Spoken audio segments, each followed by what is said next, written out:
তো আজকের বিষয়টি আমার সাথে এই যে এখানে যিনি যার বিরুদ্ধে অভিযোগটা করা হয়েছিল, যে আবেদন করা হয়েছিল, সেই মন্নাফ সাহেব উনি উপস্থিত, এবং এখানে আমার সাথে আরেকজন ওনার বোন উপস্থিত, হ্যাঁ, যিনি হচ্ছেন বাদী এবং বিবাদী, এই যে আপন ভাই বোন। হ্যাঁ, তো আমি বিশ্বাস করি যে আজকে আসলে যে বিষয়টা ছিল সেটা হচ্ছে, এবং আমার সাথে মানবাধিকারের ভাই আছেন একজন এই এলাকার, অত্যন্ত ভালো একজন মানুষ। ভাইয়ের নামটা যেন কি?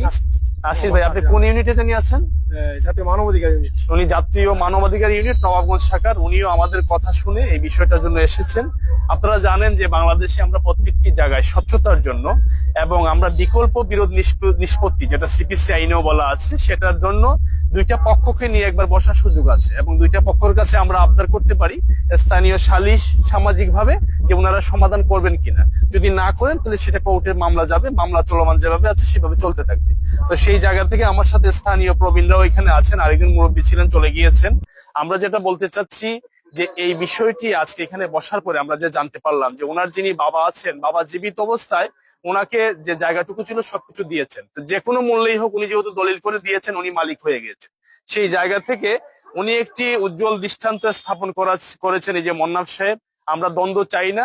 উনি যেটা করেছেন, উনি ওনার দুই বোনকে, হ্যাঁ, যেহেতু উনি দলিলে মালিক হয়ে গিয়েছেন, এখন যদি উনি নাও দেন সেক্ষেত্রে আমাদের কিছু করার নেই।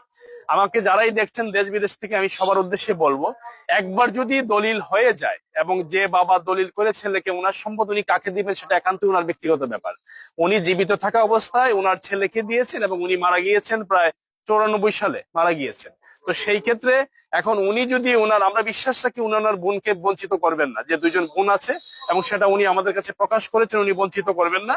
এবং আপনারা দেখেছেন যে আমি এখানে আসার আগে আমি অফিসার ইনচার্জ নবাবগঞ্জ মহোদয়, ওনার কাছে আমি গিয়েছিলাম আইন সহায়তা কেন্দ্রের মাধ্যমে এই বিষয়টি সমাধান হোক। আপনি একটু ক্যামেরায় বলবেন যে আপনার বোনকে আপনি কতটুকু, আপনার যে মহানতা দেখেছেন, মহানুভবতা কতটুকু দিয়েছেন, আপনি একটু বলবেন ক্যামেরায়। আচ্ছা, আমি আমার বড় বোন, আমি 3 ভাই বোনের মধ্যে আমি আজকে কত বছর ধরে মামলা চলে এটা নিয়ে? 7 বছর। আজকে 7 বছর ধরে এই বিষয়টি নিয়ে মামলা চলে এবং 7 বছরের মামলার অবসান হতে যাচ্ছে। আমি সবার কাছে দোয়া চাইবো। বলেন। হ্যাঁ, 7 বছর মামলা চলার পরে এই মামলা বিরতি হয়ে, মামলা অবসান হয়ে, আমরা ভাই বোনে মিলিত হয়ে যে আমার নামে ওই মামলা ডিগ্রি রায় হওয়ার পরে বোনেরা মানে বঞ্চিত হবে, এই কারণে আমি তাদেরকে দয়াবান হয়ে তাকে আমার বড় বোন যে আছে সালেহা, তাকে আমি 60% টাকা এই 19% থেকে দেওয়ার জন্য রাজি হয়েছি, এবং সেটা আপনি রেজিস্ট্রি করে দিবেন। হ্যাঁ।